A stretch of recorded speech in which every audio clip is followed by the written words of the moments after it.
بالله من الشيطان الرجيم بسم الله الرحمن الرحيم الحمد لله والصلاة والسلام على رسول الله أما بعد أعوذ بالله من الشيطان الرجيم لهم ما يشاءون فيها ولدينا مزيد. ہماری جو تفسیر ہے سورہ قاف آیت نمبر 35 سے. آیت نمبر 35 میں اللہ تعالیٰ کیا فرماتے ہیں؟ جیسا کہ اللہ نے آیت نمبر 4 میں جنت کا ذکر کرتے ہیں، اللہ نے جنتیوں سے کہے گا کہ تم جنت میں داخل ہو جاؤ اور ہمیشہ ہمیشہ اس جنت میں رہو. اس کے بعد آیت نمبر 35 میں اللہ تعالیٰ فرماتے ہیں کہ لہم ما یشاؤون، آپ کے لیے جنت میں وہ چیز ہے ما یشاؤون جو تم چاہتے ہو، جو تم چاہتے ہو وہ تم کو جنت میں ملے گی. انسان چاہے گا جنت میں مجھے فروٹس چاہیے، خود بخود جو ہے نا وہ درخت فروٹس کے ساتھ آپ کے سامنے جھک جائے گا. قطوفها دانیہ، یعنی کہ جنت میں جو چاہے آپ کو وہ چیز ملے گی. آپ جنت میں جہاں بھی جاؤ وزرابی مبثوثہ، وہاں کارپیٹ بچا ہوگا، اس کے بعد وہ اکواب موضوعہ، گلاس جو ہے نا بالکل جوڑا ہوا ہوگا، اسٹیل سے گلاس جو ہے نا جوڑ کر ہوگا، یعنی کہ جو چاہے جنت میں آپ کو وہ چیز ملے گی. ہاں کیا ایک مسلمان جنت میں اولاد چاہتا ہے؟ کیا اسے اولاد بھی ملے گی؟ اولاد بھی ملے گی. یہ حدیث ترمذی میں ہے. شیخ البانی رحمہ اللہ صحیح کہتی ہیں کہ ایک انسان چاہے گا جنت میں مجھے اولاد چاہیے، یہ 1 گھنٹے میں پورا، یہ 1 گھنٹے میں وہ عورت حاملہ بھی ہوگی، پھر ڈیلیوری بھی ہوگا، پھر یہ 1 گھنٹے کے اندر وہ بچہ جو ہے نا 30 سال کے برابر ہو جائے گا. کیوں؟ کیونکہ جنت میں پورے کس ایج کے ہوں گے؟ 30 سال کے ہوں گے. بلکہ حور جو ہوں گے، حور عین، وہ بھی 30 سال کے برابر ہوں گے. وَكَوَاعِبَ أَتْرَابًا کی تفسیر میں امام سعدی نے کہا کہ جنت میں تمام لوگوں کی عمر 30 سال کے برابر ہوں گے، یعنی کہ جو بچہ پیدا ہوگا وہ بھی جو ہے نا پورے 1 گھنٹے کے اندر 30 سال کے برابر ہو جائے گا. یعنی کہ جنت میں جو چاہے وہ جنت میں انسان کو جو ہے نا ملے گا. بلکہ بعض مفسرین ذکر کرتے ہیں جنتی چاہیں گے بارش، جنتی چاہیں گے کہ ہم لوگوں کو پر بارش ہو تو خود بخود بادل آ کر جو ہے نا بارش برسائے گی. یعنی کہ جنتی جو چاہے وہ جنتیوں کو ملے گا، بلکہ ایسی ایسی نعمت ملے گی وَلَا خَطَرَ عَلَىٰ قَلْبِ بَشَرٍ، ہمارے دل و دماغ میں نہیں ہوگا. ایسی ایسی نعمت اللہ تعالیٰ دے گا. بات چیزیں ہم سوچتے ہیں کہ ہم کو یہ ملے گی، لیکن ہماری سوچ سے زیادہ ہوگی وہ جنت، بلکہ ہم وہاں تک ہماری سوچ نہیں جا سکتی. یاد رکھیں اللہم انا نسألک الجنة الفردوس وما قرب الیہا من قول وعمل. لہم ما یشاؤون فیہا، جو چاہے آپ کو جنت میں وہ چیز ملے گی. ولدینا مزید، اللہ نے فرمایا کہ ولدینا، ہمارے پاس مزید اور بھی زیادہ ہے. یہ ایک آپ جو چاہیں گے وہ تو آپ کو مل جائے گا، لیکن اللہ نے فرمایا کہ میری طرف سے اور بھی زیادہ ہے جنتیوں کے لیے. کیا ہے؟ 2 تفسیر ہے. ایک ہے اللہ کا دیدار، جنتی جنت میں چل جائیں گے تو اللہ تعالیٰ جو ہے نا جنتیوں سے پوچھے گا کہ اور بھی کچھ نعمت چاہیے. جنتی بولیں گے کہ اللہ تعالیٰ ہم لوگوں کے پاس سب کچھ ہے. اللہ نے فرمایا کہ ایک اور نعمت ہے، وہ ہے میرا دیدار. جنت میں داخل ہونے کے بعد سب سے بڑی نعمت ہوگی وہ اللہ تعالیٰ کا دیدار. اللہ تعالیٰ اپنا نور کا جو پردہ ہے وہ اپنے سامنے سے ہٹائیں گے، تمام لوگ اللہ تعالیٰ کو دیکھیں گے. حدیث میں آتا ہے کہ فَيَكْشِفُ الْحِجَابِ، اللہ تعالیٰ اپنا جو پردہ ہے وہ ہٹائیں گے، تمام لوگ اللہ تعالیٰ کا دیدار کریں گے. اس سے بڑی نعمت کوئی نہیں ہوگی. یاد رکھیں، بلکہ جنت میں بھی اس سے وہی سب سے بڑی نعمت ہے، وہ ہے اللہ کا دیدار. اللہ نے فرمایا کہ وَلَدَيْنَا مَزِيدٌ، میرے طرف سے اور بھی نعمت ہے، وہ ہے کہ تم جو ہے نا مجھے میرا دیدار کرو گے. ایک اور جو نعمت ہوگی وہ ہے کہ اللہ کی طرف سے اللہ تعالیٰ تمام جنتیوں سے کہیں گے احل علیکم رضوانی، ہمیشہ ہمیشہ میں تم سے خوش رہوں گا.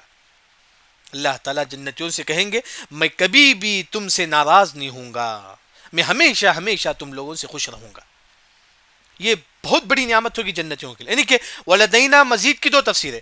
ایک ہے کہ اللہ کا دیدار ہوگا، دوسرا وہ یہ ہے کہ اللہ تعالیٰ جنتیوں سے کہیں گے میں کبھی بھی تم سے ناراض نہیں ہوں گا، میں کبھی بھی تم سے غصہ نہیں ہوں گا. اس کے بعد یہ جو نا سب سے بڑی نعمت ہوگی جنتیوں کے لیے.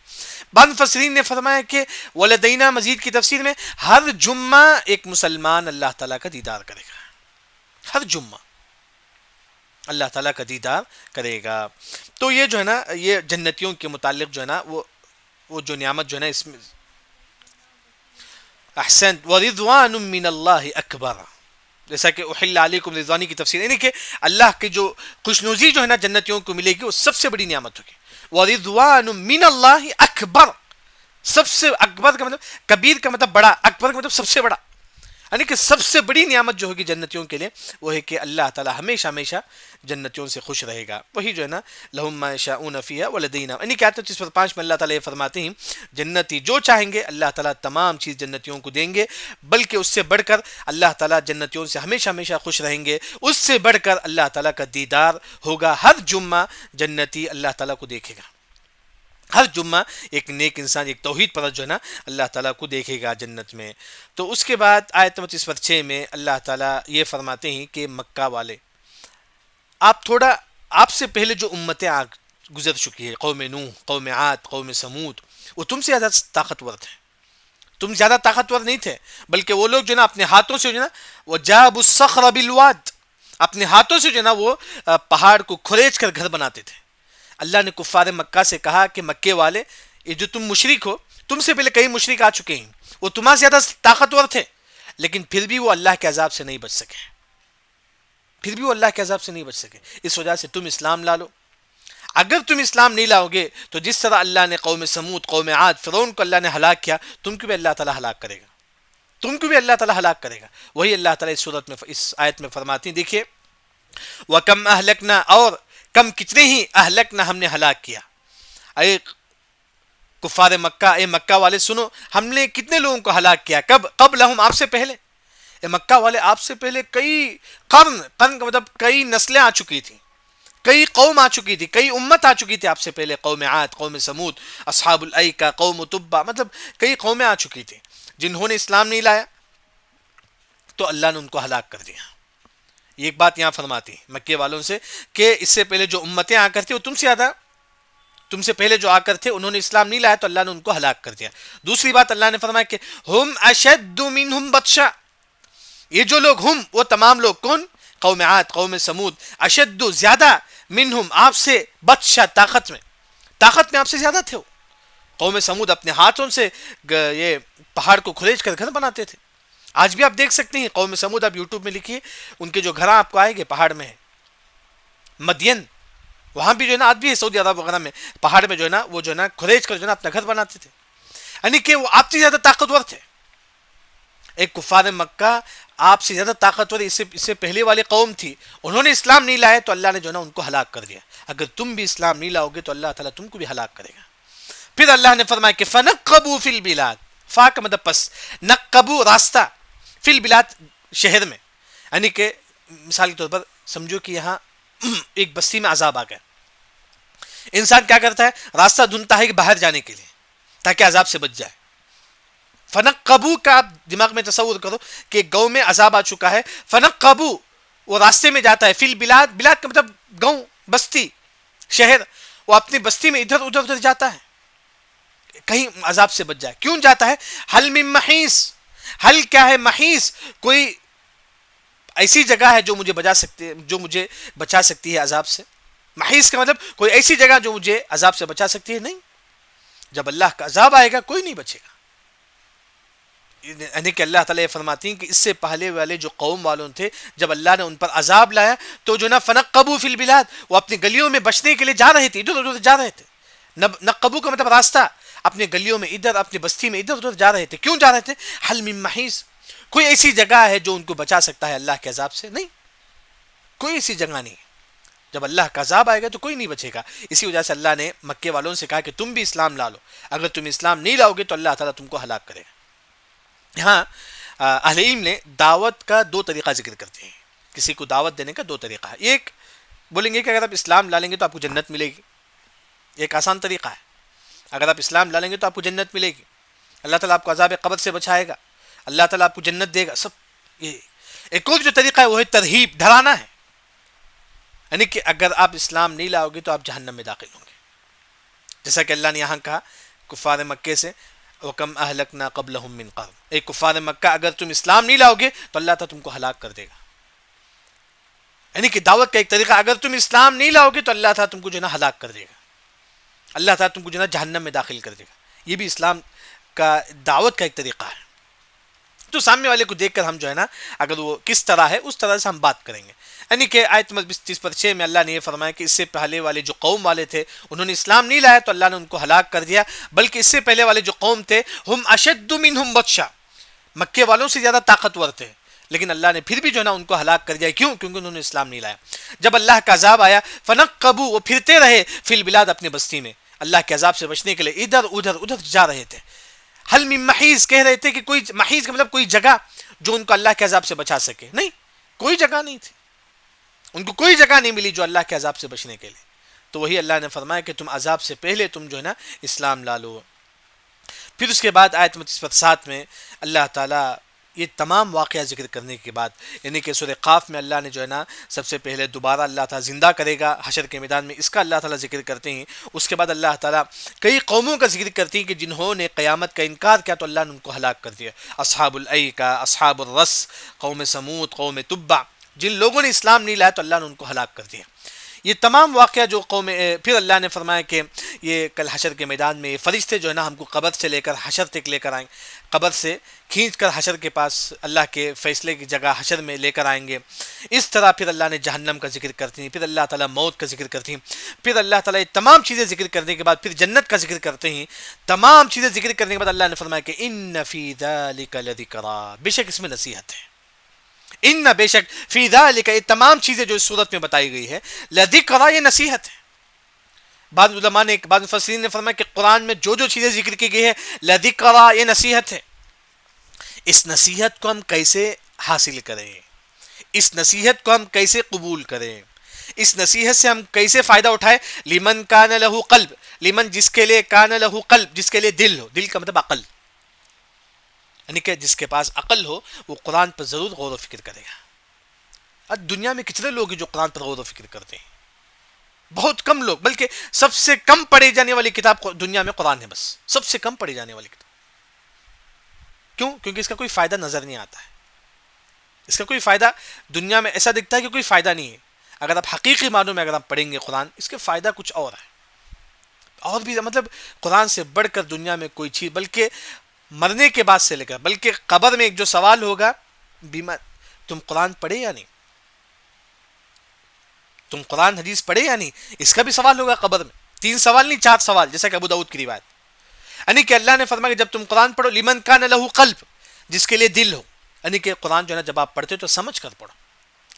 یہی اصل چیز ہے قرآن کا مطلب. قرآن کا مطلب یہ نہیں کہ آپ پڑھتے چل جاؤ, پڑھتے ہوئے چل جاؤ, جیسا کہ عبداللہ بن مسعود رضی اللہ عنہ نے فرمایا آج کل لوگ کیا کرتے ہیں, ہر دن ہم پوپارا پڑھ لے, بس قرآن کا حق ادا ہوا نہیں. نہیں, یہ مطلب نہیں. عبداللہ بن مسعود رضی اللہ عنہ فرماتی کہ یہ ایک آیت پڑھو, سمجھ کر پڑھو, تحرک بہ القلوب, اس آیت میں کیا بتایا گیا ہے وہاں تھوڑا سچ سوچو. آپ ہر آیت سمجھ کر پڑھو, پھر وہاں اللہ نے کیا بتایا ہے وہ سوچو.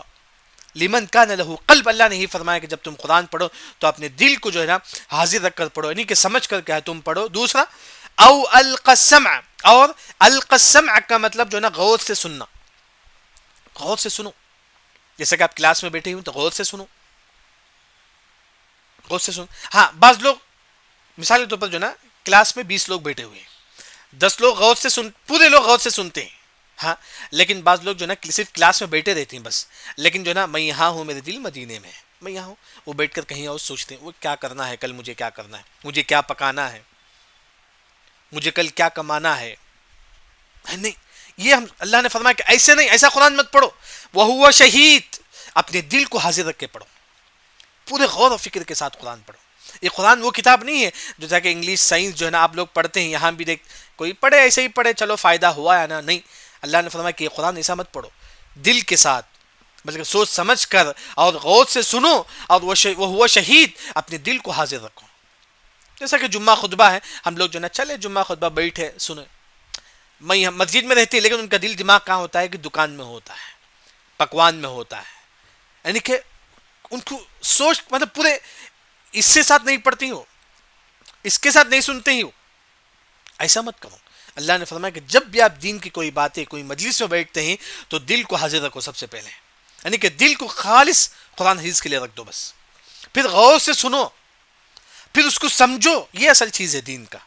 جیسا کہ صحابہ کے بارے میں آتا ہے کہ ہر دن 10 آیتیں پڑھتے تھے, اس کے بعد اس کو سمجھتے تھے، اس کے بعد اس پر عمل کرتے تھے، پھر اس کے بعد اس کی تبلیغ کرتے تھے، پھر اس کے بعد پھر 10 آیتیں پڑھتے تھے. یعنی کہ 10 آیتیں پڑھنے کے بعد صحابہ 4 کام کرتے تھے. ایک، یاد کرتے تھے، سمجھتے تھے، عمل کرتے تھے، پھر اس کی تبلیغ کرتے تھے، دوسروں کو بتاتے تھے. یہ اصل چیز ہے دین. وہی اللہ نے فرمایا کہ جب بھی آپ قرآن کی کوئی بیان میں بیٹھتے ہو یا خطبے میں بیٹھتے ہو، کہیں بھی ہو، غور سے سنو آپ کیا وہ فرماتی ہیں، کیونکہ یہ وہ دین ہمارے لیے اللہ نے نازل کیا. کیونکہ امام ابن تیمیہ رحمہ اللہ نے فرمایا کہ اللہ کی سب سے بڑی نعمت یہ ہے کہ اس قرآن کے ذریعے سے اللہ نے ہم کو سکون دلایا. بس اللہ نے اپنے کلام کے ذریعے سے اللہ نے ہم لوگوں کو سکون بتایا. اللہ بذکر اللہ تطمئن القلوب. دنیا میں کسی چیز میں سکون نہیں ہے سوائے قرآن کے. بس یہی قرآن ہے جو انسان کو اندر سے ہمیشہ ہمیشہ سکون دلاتا ہے. تو وہی جو ہے نا یہاں اللہ تعالیٰ فرماتے. اس کے بعد اللہ نے فرمایا کہ آیت 29:8 میں کہ ہم نے آسمان و زمین کو 6 دن میں پیدا کیا. آسمان و زمین اس کے درمیان جو چیز ہے تمام کو اللہ نے 6 دن میں پیدا کیا. پھر اللہ نے فرمایا کہ وما مسنا من لغوب، ہم کو رتی برابر بھی تھکن نہیں ہوا. ہم کو رتی برابر بھی تھکن نہیں ہوا. یہ آیت کب نازل ہوئی؟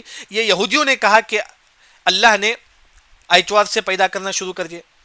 اتوار، پیر، منگل، چاشمہ، جمعرات، جمعہ، ہفتہ، یعنی کہ 6 دن اللہ نے پیدا کیا. جیسا کہ اللہ نے آیت میں فرمایا کہ اللہ نے 6 دن آسمان و زمین اس کے درمیان جو چیز ہے پورا 6 دن میں اللہ نے پیدا کیا. یہودیوں نے کہا کہ اللہ نے اتوار سے شروع کرتے ہیں پیدا کرنے کا آسمان و زمین تمام چیزوں کو، جمعہ تک اللہ تعالیٰ پیدا کرتے ہیں نعوذ باللہ، پھر اتوار کے دن اللہ تعالیٰ ریسٹ لیتے ہیں، یوم الراحہ. انہوں نے کہا کہ اتوار کے دن ہالیڈے ہے ہمارے پاس. یہودی اتوار کے دن جو ہے چھٹی دیتی ہیں تمام لوگوں کو. کیوں؟ کیونکہ اللہ نے اتوار کے دن اللہ نے ریسٹ لیا. نعوذ باللہ. اللہ نے فرمایا کہ ہم نے آسمان و زمین تمام کو پیدا کیا، وما مسنا من لغوب، ہم کو رتی برابر بھی تھکن نہیں ہوئی. یہ یہودی بولتے ہیں کہ اللہ تعالیٰ کو تھکن ہوا، اللہ تعالیٰ کو سستی ہوا پیدا کرنے کے بعد. اللہ نے فرمایا کہ مجھے رتی برابر بھی تھکن نہیں ہوا. وہی اللہ نے فرمایا وَلَقَدْ خَلَقْنَا السَّمَاوَاتِ، وَلَقَدْ تحقیق خلقنا ہم نے پیدا کیا، السماوات والارض آسمان و زمین کو اللہ نے پیدا کیا، وما بینہما اور جو ان دونوں کے درمیان ہے. آسمان و زمین کے درمیان کیا کیا ہے؟ سورج، چاند اور جو ہے نا مختلف قسم کے فلکیات، اور چاند کے جیسا اور بھی کئی چیزیں ہیں. اسی طرح جو ہے نا بادل، ستارے، کئی چیزیں اللہ نے جو ہے نا آسمان و زمین کے درمیان جو چیزیں تمام چیزوں کو کتنے دن میں اللہ نے پیدا کیا؟ فی ستۃ ایام، 6 دن میں. ستہ مطلب 6 ایام، 6 دنوں میں اللہ نے تمام چیزوں کو پیدا کیا. پھر اللہ نے فرمایا کہ وما مسنا، ما کا مطلب نہیں، مسنا چھونا، نہیں چھوا اللہ کو من لغوب تھکن، اللہ کو رتی برابر بھی تھکن نہیں ہوا. اللہ نے 7 دن میں اللہ نے پورے کو پیدا کیا، آسمان و 6 دن میں اللہ نے آسمان زمین تمام کو پیدا کیا، رتی برابر بھی اللہ تعالیٰ کو تھکن نہیں ہوا. لیکن یہ یہودی بولتی ہیں کہ اللہ کو تھکن ہوا. بلکہ اس آیت کے بعد یہودی قرآن کا مذاق اڑانے لگے. بعض یہودیوں نے کہا کہ 6 دن کام کرنے کے بعد 7ویں دن ہم کو تھکن ہو جاتا ہے. ایک یہودی قرآن لکھتا ہے اپنے ہاتھوں سے، لکھنے کے بعد 6 دن میں قرآن لکھتا ہے، پھر بولتا ہے کہ مجھے سستی ہو، مجھے تھکن ہو گیا. اصل وہ اللہ تعالیٰ کا مذاق اڑانے لگتا ہے. تو اللہ اسی وقت جو ہے نا اس کو جو ہے نا شل کر دیتی ہے، اس کے ہاتھ کو جو ہے نا کیا وہ گرا دیتی ہیں اللہ تعالیٰ، شل کر دیتی ہیں اللہ تعالیٰ. یعنی کہ اس طرح یہودی جو ہے نا قرآن حدیث کا مذاق اڑاتے تھے. اسی وجہ سے قرآن حدیث کا مذاق شریعت میں جائز نہیں ہے، حرام، بلکہ ایک مسلمان کو کافر بنا دیتا ہے. ایک مسلمان کو کافر بناتا ہے. اسی طرح کوئی عالم ٹخنے سے اوپر کپڑا رکھا ہوا ہے، کوئی مذاق اڑاتے ہیں، یہ عالم کا نہیں قرآن حدیث کا مذاق ہے. کوئی کسی کا داڑھی کا مذاق اڑاتا ہے، یہ عالم کا نہیں بلکہ دین کا مذاق اڑاتا ہے. یہ داڑھی کا، کوئی قبر کا مذاق اڑاتا ہے. مطلب دین کے کسی بھی حصے کا مذاق اڑانا ایک مسلمان کو کافر بنا دیتا ہے. جیسا کہ اللہ نے مشہور واقعات جو ہے نا قرآن میں اللہ تعالیٰ ذکر کرتے ہیں کہ یعتذرون الیکم اذا، بعض صحابہ نے، بعض منافقوں نے صحابہ کا مذاق اڑایا کہ دیکھیں صحابہ پیٹ کر سے جیتے ہیں. اللہ نے کہا کہ یہ انسان کافر ہو گیا، یہ انسان کافر ہو گیا. یعنی کہ کبھی جو ہے نا دین کا مذاق شریعت میں جائز نہیں. یعنی کہ وما مسنا، یہاں ایک جو مسئلہ جو ہے نا مفسرین جو ذکر کرتے ہیں، اللہ تعالیٰ چاہے تو کن فیکون میں پیدا کر سکتا ہے. 6 دن اللہ نے کیوں لیا؟ 6 دن میں اللہ نے آسمان و زمین اس کے درمیان جو چیز ہے اللہ نے 6 دن ہی میں کیوں پیدا کیا؟ اگر اللہ تعالیٰ چاہے تو 1 سیکنڈ میں پیدا کر سکتا ہے. علماء نے یہاں یہ کہا کہ بعض چیزیں آہستہ کام ہوتا ہے. ہر کام جو ہے نا بعض لوگ چلتے ہیں کہ میں ایک ہی دن میں جو ہے نا پورے لاکھوں روپے کما لوں، یہ نہیں ہو سکتا ہے، یہ نہیں ہو سکتا. بعض کام جو ہے نا اسٹیپ بائی اسٹیپ جائے تو تبھی جو ہے نا انسان کامیاب ہوتا ہے. تھوڑا کر کے تھوڑا ہر چیز جو ہے نا، اس سے نصیحت ہم کو ملتا ہے کہ ہر چیز جو ہے نا انسان جو ہے نا 1 ہی سیکنڈ میں میں بہت بڑا مالدار بن جاؤں، میں بہت بڑا عالم بن جاؤں ایک سیکنڈ میں، نہیں ہو سکتا ہے. میں ایک ہفتے میں بہت بڑا عالم بن جاؤں، بہت بڑا بزنس مین نہیں ہو سکتا ہے. تھوڑا، جیسا کہ عربی زبان میں کہا جاتا ہے قطر الى قطر اذا اجتمعت نہر، نہر الى نہر اذا اجتمعت بحر. قطرے قطرے سے سمندر بنتا ہے، قطرے قطرے سے سمندر بنتا ہے، تھوڑے تھوڑے پانی سے. اس طرح جو ہے نا وہاں اللہ تعالیٰ ہم کو یہ بتانا چاہتے ہیں کہ انسان جو ہے نا کوئی بھی چیز آگے بڑھنے کے لیے تھوڑا تھوڑا تھوڑا کر کے جو ہے نا آگے بڑھتا ہے. تو وہی اللہ نے یہاں ایک سبق ہم لوگوں کو دینے کے لیے اللہ نے اس طرح فرمایا. اس کے بعد آیت 39 میں اللہ نے یہ فرمایا کہ اے محمد تم صبر کرو. یہ جو مشرکین جو آپ کو تکلیف دیتے ہیں، برا بھلا آپ کو بولتے ہیں، آپ صبر کرو. ہاں، صبر کرنے کے بعد آپ کو کیا کیا کرنا ہے؟ نماز پڑھنا ہے اور اللہ کی تسبیح گانا، سبحان اللہ، الحمدللہ، اللہ اکبر. ساتھ میں تم نماز کا بھی اہتمام کرو، یعنی کہ مصیبت کے وقت ایک مسلمان کو نماز پڑھنا چاہیے. جیسا کہ عبداللہ بن عباس رضی اللہ عنہ کو جب معلوم ہوا کہ ان کے بھائی کی وفات ہو چکی ہے، سفر ہی میں وہ جو ہے نا 2 رکعت نماز پڑھتے اور فرماتی ہیں کہ اللہ نے خود فرماتی ہیں کہ مصیبت کے وقت تم نماز پڑھو. دیکھیے آیت 39 فاصبر، تم صبر کرو، علی ما یقولون، یہ لوگ جو کہتے ہیں.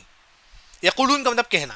یہ محمد صلی اللہ علیہ وسلم کو جو لوگ مشرکین جو بولتی ہیں کہ محمد پاگل ہے، جادوگر ہے، فلاں فلاں، نعوذ باللہ، اللہ نے فرمایا کہ فاصبر اے محمد تم صبر کرو، یہ لوگ جو کہتے ہیں. اور دوسرا تم کیا کرو؟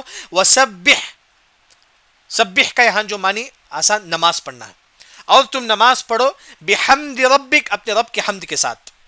یہاں حمد کا مطلب الحمدللہ رب العالمین، یعنی کہ جب بھی تم نماز پڑھو تو الحمدللہ پڑھو.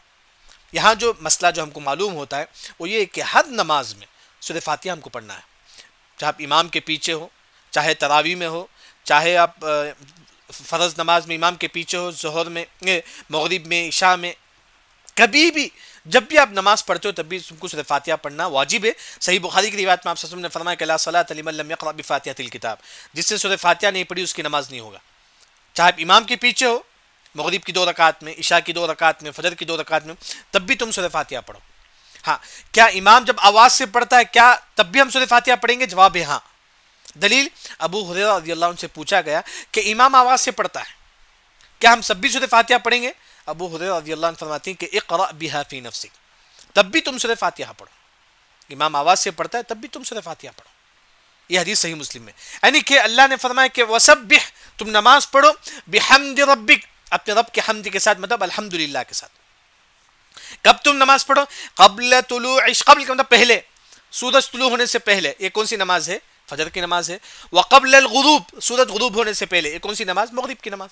یعنی کہ شروع اسلام میں آپ صلی اللہ علیہ وسلم پر 3 نماز واجب تھا. ایک ہے کہ فجر، قبل طلوع الشمس، وقبل الغروب، مغرب، تیسرا تہجد. جب آپ صلی اللہ علیہ وسلم معراج کو گئے، وہاں جانے کے بعد 5 وقت کی نماز فرض ہو گئی. مغرب تو تھا، اسی طرح ساتھ میں جو ہے نا عصر کی نماز بھی تھی. مغرب اور عصر کی نماز تو تھی. اس کے بعد اللہ تعالیٰ جو ہے نا اور 3 نماز اللہ نے اشتہار کیا، عشاء، ظہر، عصر. تو تہجد جو ہے نا اس کے بعد جو ہے نا سنت ہو گئے. یعنی کہ پہلا جو ہے نا اس آیت پہ جو ذکر ہے وہ یہ کہ پہلے آپ صلی اللہ علیہ وسلم پر فجر اور جو ہے نا قبل الغروب، عصر کی نماز، غروب ہونے سے پہلے کون سی نماز؟ عصر کی نماز ہمارے نبی پر جو ہے نا واجب تھی. تو یہ اللہ تعالیٰ یہاں ذکر کرتی ہے. ایک اور جو ترجمہ ہے وہ ہے کہ وسبح کا مطلب تسبیح گنو. آزمائش کے وقت تم جو ہے نا تسبیح گنو، سبحان اللہ، الحمدللہ، بحمد ربک، ساتھ میں الحمدللہ بھی پڑھو، سبحان اللہ، الحمدللہ، اللہ اکبر، لا الہ الا اللہ، یہ بھی کہے تم پڑھو. یہ جو بانی کہ آیت 39 میں اللہ نے یہ فرمایا کہ مصیبت کے وقت جو ہے نا تم نمازوں کا اہتمام کرو. جیسا کہ حدیث میں آتا ہے کہ اذا حزبہ ام صلی رکعتین، جب آپ سے کوئی تکلیف ہوتی تو آپ سے 2 رکعت نماز پڑھتے تھے، 2 رکعت آپ سے نماز پڑھتے تھے. یعنی کہ جیسا کہ حدیث میں آتا ہے کہ تکفیر کل لحاء رکعتان، اگر آپ کو لڑائی جھگڑا ہوتا ہے تو اس وقت آپ 2 رکعت نماز پڑھو. یعنی کہ کوئی بھی مصیبت آئے تو اس وقت تم 2 رکعت نماز پڑھو. وہی اللہ نے یہاں آپ صلی اللہ علیہ وسلم سے بھی کہتی ہیں کہ تم بھی جو ہے نا نمازوں کا اہتمام کرو مصیبت کے وقت، کیونکہ جب آپ نماز پڑھیں گے مصیبت کے وقت، جب آپ ذکر کریں گے مصیبت کے وقت، آپ کی مصیبت ہلکا ہو جائے گا. نماز پڑھنے کی وجہ سے آپ کا جو بوجھ ہے وہ کیا ہے؟ ہلکا ہو جائے گا. پھر اللہ نے فرمایا کہ وَمِنَ اللَّيْلِ فَسَبِّحْ، اور رات میں فسبح، پس تم اللہ کی تسبیح بیان کرو. جس طرح ہم رات میں تہجد پڑھتے ہیں اس طرح رات میں جو ہے نا تھوڑا اللہ کا ذکر بھی کرنا چاہیے. سبحان اللہ، الحمدللہ، اللہ اکبر، لا الہ الا اللہ. یعنی تو یوں سمجھو کہ جو عورتیں جن کو نماز نہیں ہوتا ہے بعض دنوں میں، وہ کیا کرے، تہجد میں اٹھ کر جو ہے نا اللہ کی تسبیح بیان کرے، دعا کر سکتے ہیں، اللہ کی تسبیح، دعا، ذکر یہ لوگ کر سکتے ہیں. جیسا کہ اللہ نے فرمایا کہ وبالاسحار هم یستغفرون، سحری کے وقت جو ہے نا نیک لوگ استغفار کرتے تھے، استغفر اللہ پڑھتے تھے. یعنی کہ تہجد کے وقت ہم نماز پڑھتے ہیں، اسی طرح جو ہے نا تسبیح بھی گننا چاہیے اور استغفر اللہ بھی پڑھنا چاہیے. جیسا کہ عبداللہ بن مسعود رضی اللہ عنہ جو ہے نا سحری کے وقت دعا کرتے تھے کہ استغفر اللہ تو میرے گناہوں کو معاف فرما، اور تیرا وعدہ ہے کہ تو گناہوں کو معاف کرنے والا ہے، اور تو نے خود کہا کہ جو گناہ ہے تم مجھ سے مانگو میں تیرے گناہوں کو معاف کروں گا، اللہ تعالیٰ تو میرے گناہوں کو معاف فرما. یعنی کہ تہجد کے وقت ہم کو جو ہے نا تسبیح بھی گننا چاہیے، جیسا کہ آپ صلی اللہ علیہ وسلم جو ہے نا رکوع میں تسبیح گنتے تھے تہجد کے وقت، آدھا گھنٹہ 1 گھنٹہ جو ہے صرف تہجد کی نماز میں تسبیح گنتے تھے. تو وَمِنَ اللَّيْلِ فَسَبِّحْ، تم رات میں تسبیح گنو، وَأَدْبَارَ السُّجُودِ، سجود سے بعد، مطلب یہاں سجود کا مطلب نماز کے بعد. اس کا جو ترجمہ ہے وہ ادبار السجود کا جو معنی ہے، اکثر مفسرین نے فرمایا کہ رکعتان بعد المغرب، مغرب کے بعد 2 رکعت، مغرب کے بعد 2 رکعت کو جو ہے نا یہاں اس کا مطلب ہے. یعنی کہ جس طرح مغرب سے پہلے سنت ہے، مغرب سے پہلے بھی سنت ہے، جو چاہے پڑھے، واجب نہیں ہے. حدیث میں آتا ہے کہ مغرب سے پہلے سنت ہے، تم میں سے جو چاہے پڑھے. مغرب نماز کے بعد 2 رکعت سنت ہے، وہ ادبار السجود سے کئی مفسرین یہی ذکر کرتے ہیں.